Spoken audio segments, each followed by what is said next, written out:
आपका क्या नाम है? मेरा नाम महेश्वर सिंह है। अच्छा सर, ये बताएं आज जो वर्तमान में परिचय के रूप में जो है मैं इस समय आज़ाद एक्सप्रेस न्यूज़ एजेंसी से जुड़ा हुआ हूँ। यूनाइटेड ब्यूरो एक अखबार है, उसका जिला संपादक है। हाँ, ये बताएं सर, आजकल मैं देखता हूँ जो है तमाम जो है न्यायालय में तमाम लोग जो है भटकते रहना न्याय के लिए, तो क्या ये उचित है? अनुचित छोटी छोटी मुकदमाओं से लोग को 20-20 साल लगा दिया जाता है, तो इस पर क्या राय है आपका? क्या उचित है? क्या देखिए, उत्तर प्रदेश सरकार में वर्तमान योगी सरकार चाहे हो या पूर्ववर्ती सरकार है, उन्होंने जो है जनता को एकदम जो है गुलाम बना के रखा। विधायिका जो है कानूनों में उचित संशोधन नहीं कर रही है। महाराष्ट्र का एक मेट्रोपॉलिटन सिटी है मुंबई, वहाँ पर कुछ सुधार हुआ। मैं समझता हूँ कि जो चीज़ें अर्थदंड देकर दंडित किया जा सकता है, उसको अंग्रेज़ों द्वारा जो कानून सीआरपीसी का और बनाया गया है, उसी हिसाब से ये चला रहे हैं। सीपीसी भी जो है अंग्रेज़ों द्वारा बनाई गई है। अच्छा। और सीआरपीसी भी। अब ये जो है विधायिका के पास न तो समय है, न वो इसमें इंटरेस्ट लेना चाहते हैं, क्योंकि इनको जनता से कोई मतलब रहता नहीं। जनता से केवल वोट लेने से मतलब रहता है। देखिए, वोट ले लिया, काम हो गया। जनता को किस रूप से वोट लिया जाए, तो जनता भी जाति और धर्म में फंसी हुई है।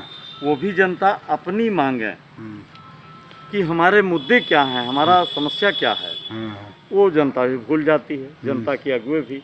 इसलिए ये विधानसभा में जो विधानमंडल है, विधायिका के लोग हैं, वो बात को नहीं उठाते। 75 साल बीत गए, लेकिन इन 75 सालों में उन्होंने कोई सुधारात्मक कदम नहीं उठाया। जरा सोच लीजिए कितनी बड़ी समस्या है कि पुलिस ने एक एनसीआर लिखा। एनसीआर में अगर 323 504 है, तो अंग्रेजों के ज़माने से व्यवस्था है कि उसमें अगर चार्जशीट होती है तो अर्थदंड से हम लोग दंडित किया सकते हैं। मुकदमा खत्म हो गया। गलती से पुलिस ने अगर 506 एक जान माल का है, अगर धमकी लगा दिया गया, जैसा कि आपके प्रकरण में था, तो 506 लग जाने से वो मुकदमा जिंदगी भर नहीं खत्म होगा, उसमें 2 साल या 3 साल की सजा है। मजिस्ट्रेट उसी में जो है मजिस्ट्रेट भी झुलाता है, और किसी भी पक्ष पोषक अगर जो है एडवोकेट से मदद भी लिया जाए एज ए पब्लिक, तो वो कहता है कि नहीं सज़ा हो जाएगी, जुर्माना। तो मानसिक रूप से वो अर्थदंड से नहीं ख़त्म होता है। और आज 323 504 506 यहाँ तक कि 379, क्योंकि चोरी के कई रूप हैं। एक जो है वास्तविक चोरी होती है, जैसे कि आपका नकबजनी हुआ, आपका जो है धन चुराने के पेशेवर चोर होते हैं। एक साधारण मारपीट में कहीं किसी की किताब गायब हो गई, तो जो है दबाव बस आपको फंसाने के लिए चोरी में लिखा दिया।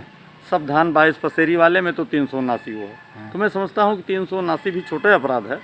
अगर जो हीनियस क्राइम नहीं रही, तो उसमें भी अर्थदंड दे दिया जाए। पेन की चोरी है, मछली चोरी है, और जा कर के साइकिल अगर चोरी करता है, तो साइकिल चोरी वाला तो पेशेवर माना जाएगा। लेकिन अब छोटी छोटी जो है, जैसे कोई किताब चुरा ले, कहीं जो है एक तो डिब्बा, बहुत से ऐसे हैं घटनाएं।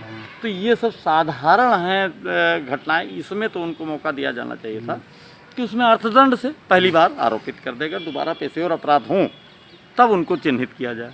तो ऐसी कोई व्यवस्था जो है गवर्नमेंट ने नहीं किया है। ये 75 साल से किसी विधानसभा ने नहीं किया। वर्तमान योगी सरकार ने भी इस पर ध्यान नहीं दिया, क्योंकि ये जो विधायक हैं, वो विधायक इस चीज़ को जो है समझ ही नहीं रहे हैं कि जनता के मसलों को कैसे हल किया जाए।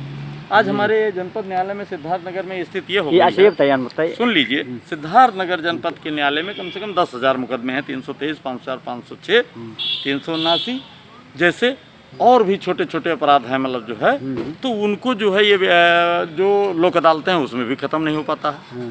सुलह के लिए जो फर्जी फंसाता है, इसमें अधिकतर फर्जी लोग फंसाते हैं, पटीदार के दुश्मन। तो वो सुलह क्यों करेंगे?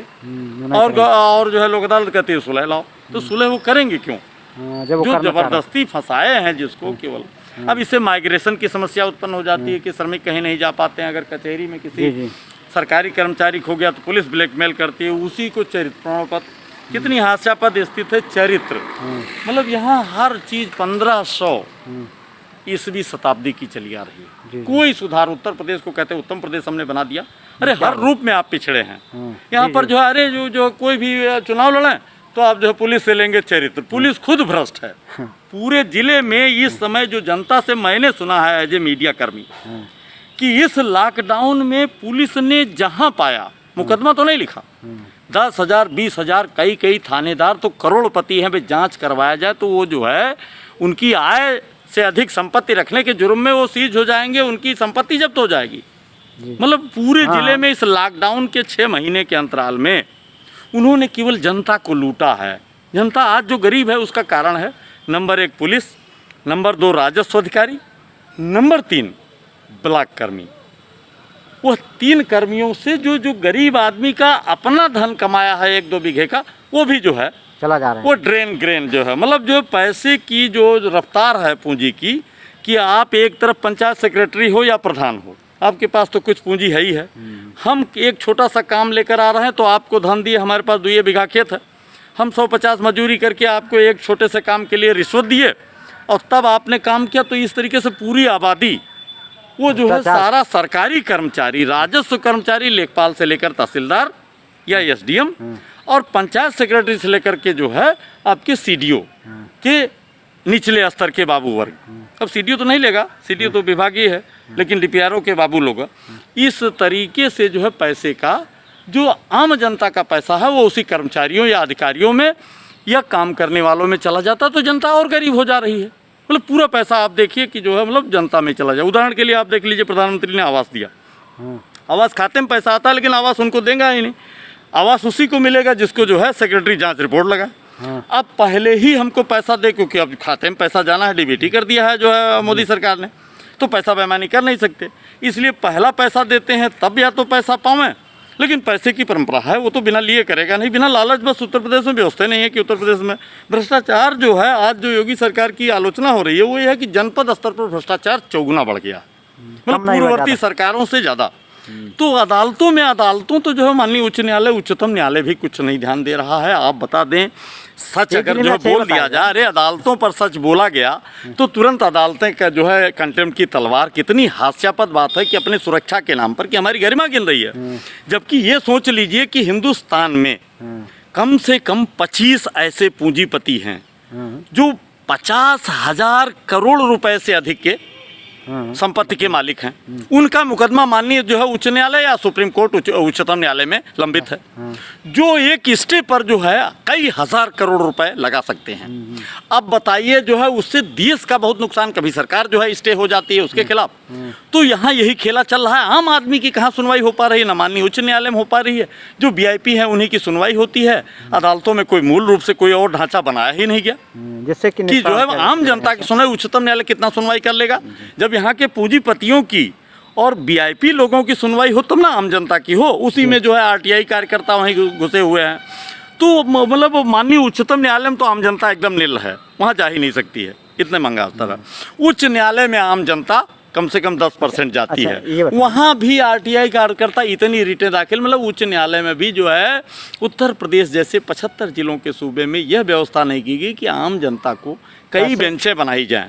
जैसे एक लखनऊ बेंच बनाई गई, ऐसे कई बेंचें बनाई जाएं कि जिससे आम जनता की वहाँ पहुँच और सुनवाई हो। वहाँ भी वो उच्च न्यायालय में भी ऐसे। अब आधे मुकदमे सरकार के खिलाफ, आधे कर्मचारी के खिलाफ हैं, वहाँ आप जो क्या कर लेंगे? तो आम जनता के लिए तो ये सरकारें कुछ नहीं कर रही है। कितना केस होता साल में, कितना आ जाता होगा कि साल में? तो आप देख लीजिए कि उत्तर प्रदेश जो है, चूंकि गुलामी की बात करते हैं, हम बता दें आपको, ये पूरे भारतवर्ष में उत्तर प्रदेश की स्थिति यह है। उत्तर प्रदेश और नई दिल्ली, ये जो क्षेत्र हमारा उत्तरी बेल्ट है, यहाँ पर जो है पाकिस्तान से हो या अफगानिस्तान से, पाकिस्तान हमारे देश का ही हिस्सा था, तो वो जो आक्रमणकारी आए वो हमको लूटे, हमारे राजाओं को लूटे और लूट करके यहाँ पर शासन की। यही इतिहास है जो पढ़ाया जा रहा है अंग्रेजों द्वारा कि हम जो है मोहम्मद बिन कासिम ने आक्रमण किया पहला, उसके बाद जो है महमूद गजनवी आया जो लूटा, फिर मोहम्मद गोरी। तो ये जो लूटने की प्रवृत्ति है, तो हम लोग गुलाम रहे 1000 वर्षों। उससे पहले अगर आप पाश्चात्य इतिहास में जाइए, शक, होड़, वो सब लूटे हमको, यवनों द्वारा आक्रमण किया गया, तो हम लोग तो लूटते पीटते ही रहे। तो जनता इतनी गरीब रही कि आज 75 साल आज़ादी के बाद है, लेकिन उसको भूख है कि